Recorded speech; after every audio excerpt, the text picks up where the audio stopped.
So, the last video about the Xbox Series S review, well, it did good, but there are still some burning questions that you have which might need to be answered.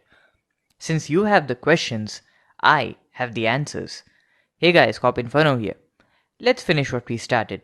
Let's talk some more about the Xbox Series S.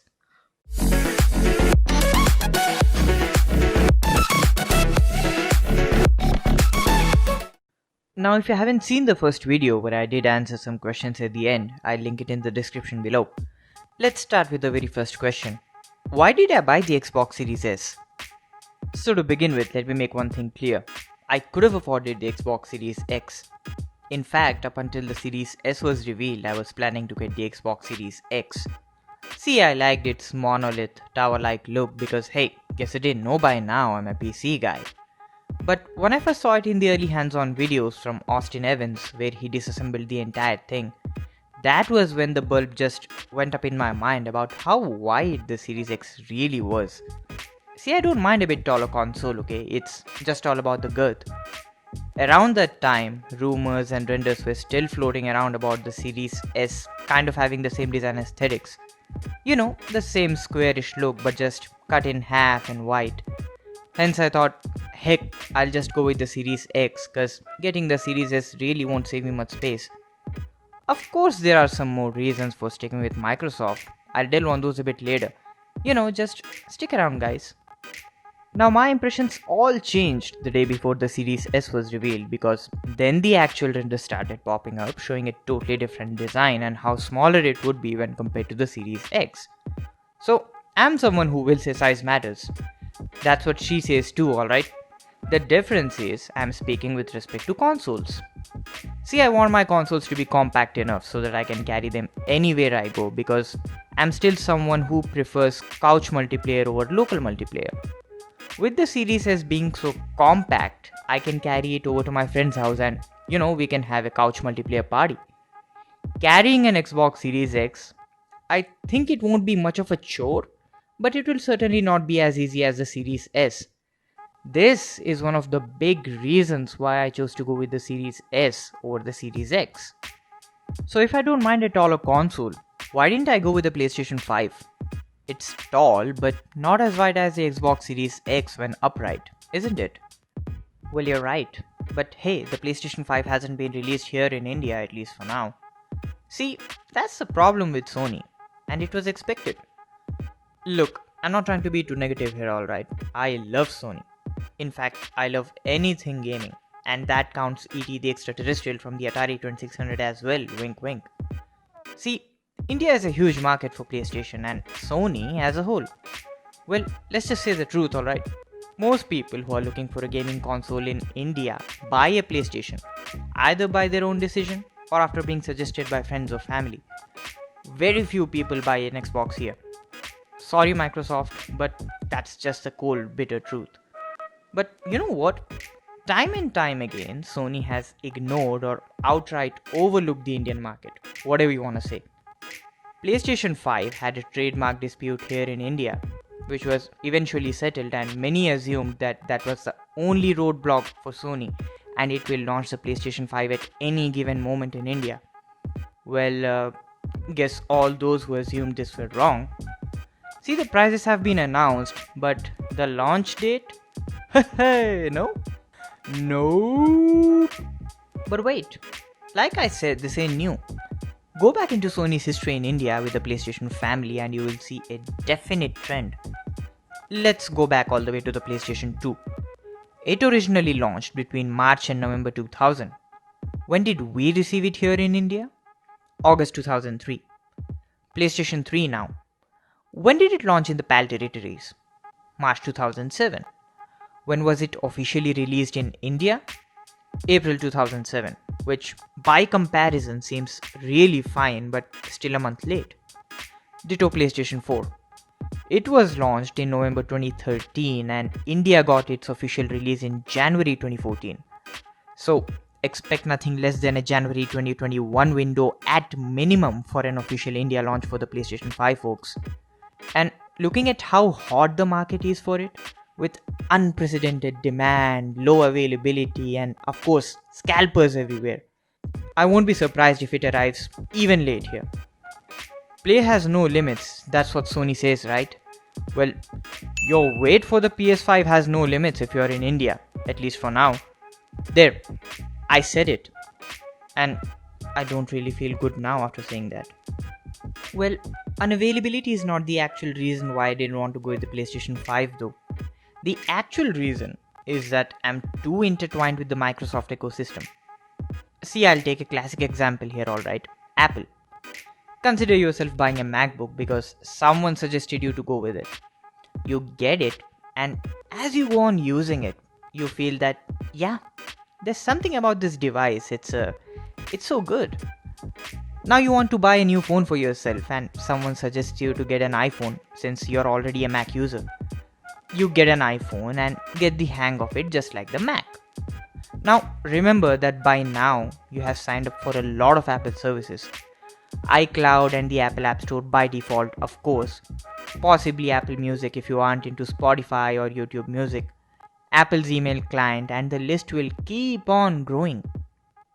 Later on, you might want to get a smartwatch because hey, a lot of people around you have those. So this time around, with or without anyone's suggestion, you will end up getting an Apple Watch because you're now by and large intertwined in this whole Apple ecosystem because you use their services and you might have made some purchases on their platform as well, which will be rendered mostly useless if you jump to a different platform.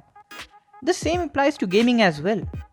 I don't mind leaving my achievements at all, alright, because hey, I'm a Nintendo Switch user as well, so you should know how that feels. Rest in peace my achievements and my 100 plus hours spent on Breath of the Wild because I have no achievements to show, only my time stats, and I feel like sobbing in a corner just thinking about it.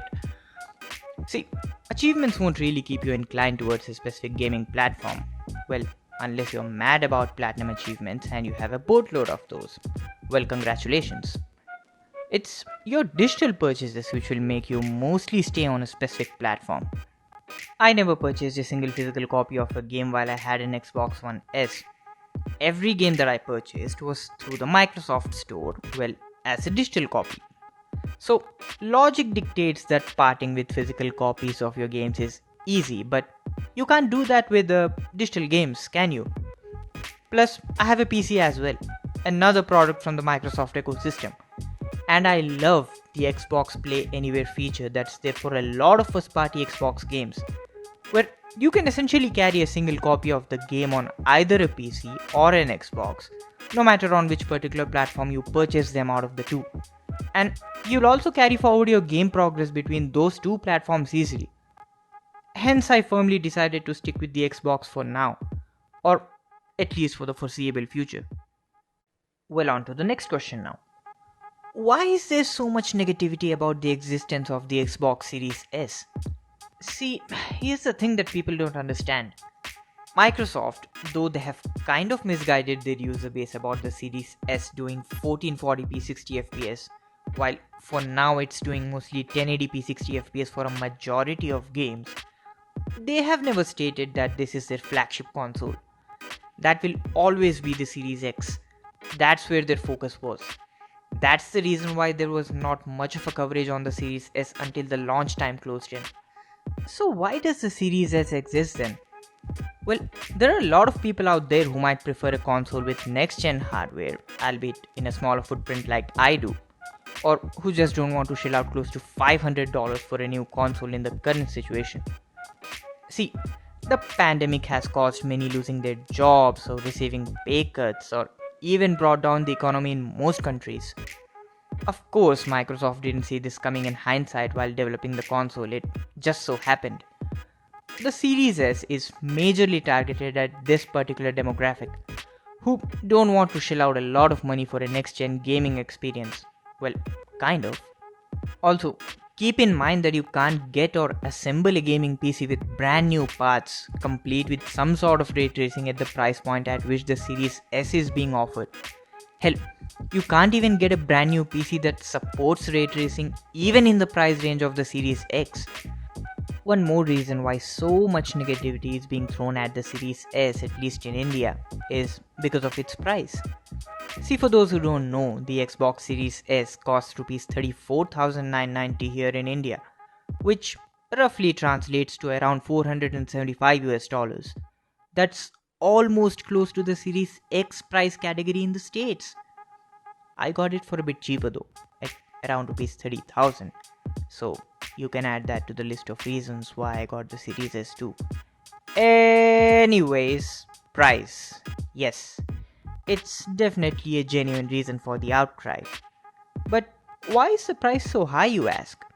Well, additional GST and import custom taxes, I say, which are levied by the government, so Microsoft or even Sony really don't have a say on that one. And Microsoft in particular can't bring the prices officially down so early after the launch. Remember, when I say that you can't buy a similarly spec gaming PC for Rs 35,000, it means that Microsoft is already selling the Series S at a loss. And that's not just applicable to India. It applies to every single region where the Series S is being sold. A lot of people here in India have asked me, isn't the PlayStation 5 digital worth the extra money since it costs just 5 grand more over the Series S, coming in at Rs 39,990 or close to 542 US dollars? I'll agree to that. It's definitely an interesting prospect, and if you're a PlayStation loyalist who's looking to spend a bit less, yes, you'll definitely get that. But for a lot many, it all comes down to multiple factors like availability, of course, or if you're willing to give a whole lot of space for that chungus of a hardware, or if you're willing to spend your money on digital purchases, which, mind you, we Indians are still skeptical about since the used games market is always hot here. About the Series S not being able to run a lot of games at 60 FPS, well, you should question the game developers about that. See, the hardware on the Series S is pretty capable of churning out 60 FPS mostly at 1080p or even at times at 1440p. But the software is definitely not in the hands of Microsoft, well, at least for third-party games, which constitute most of the library of yet to be optimized games right now. So hey, feel free to ask the devs about this, but please don't push them, will ya? Speaking of games, you all might know that the Series S runs the Xbox One S versions of a game, either optimized or unoptimized. But on paper, the hardware seems pretty competent to even run Xbox One X versions of a game. But why doesn't it run the Xbox One X versions of a game? Well, I've said it once and I'll say it again. The answer best lies with the developers. But we can all make some assumptions as long as they're logical, right? Yeah, we'll try to make some here. Yes, the hardware on the Series S is definitely comparable to the One X and in a lot of cases is better than the One X too. Many assume that some hardware limitations like comparatively low RAM and slightly underpowered GPU might be the reasons why the Series S is unable to play the One X versions of a game. That might be true, but there's a chance that it might not be as well. Yes, going purely by the numbers, the Series S might look underpowered than the One X, but mind you, the Series S has GDDR6 memory when compared to the GDDR5 memory that's found on the One X. And the GPU architecture, it's based off a faster RDNA2 from the One X's dated Polaris based GCN architecture. And new architecture means a leap in performance, right? Well, maybe. So what does it all come down to then? See, even though the Series S might be capable, I'll say that the devs might not find it worth investing time, money and manpower into porting One X versions of their games to the Series S. They'll just be more than happy seeing the One S versions of their games run better on the new hardware. See, I'm not a developer alright, but it's fair to say that it's not an easy job developing a game. Even porting might sometimes be pretty difficult. See, how many bad examples of a game port haven't we come across till date?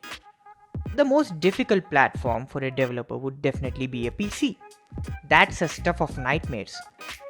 If you haven't seen how a developer's workplace looks like who's, working on a PC game, just look at the stacks of GPUs and CPUs they work with.